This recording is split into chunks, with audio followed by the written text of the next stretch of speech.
Lakers and the Jazz, let's graduate to the NBA and recap what happened in our final tip of the day. Oh, I like this bump in. Little street graph. Little street Get graph. up, get up. I don't think street graph when I think Utah Jazz, though. You don't? No, it's just me. Not many getting up in the Salt Lake.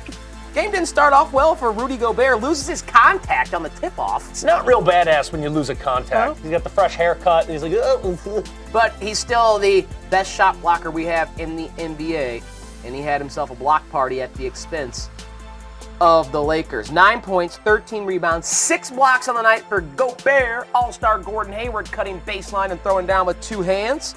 Later in the third, Jazz going to end up with a loose ball, and Joe Ingles throws it up. Ooh. Hayward brings it down.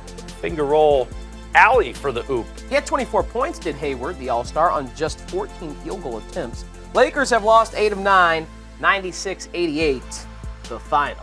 You got Hayward going to the All-Star game. You got Gobert, who puts up 6 blocks, almost has a double-double. He's playing just as Quinn Snyder needs him to there, dominating in the paint and keeping the other team off the scoreboard. I know he's not an all-star with all that depth they have in the West, but arguably he's one of the most important players to any team in the NBA. That is their identity, is slowing the game down, funneling you to the paint where the big fella's waiting there to contest or block your shot. And that identity is played out so beautifully by this Jazz team.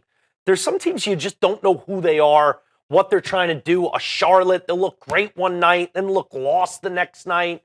Utah always knows what they want to do.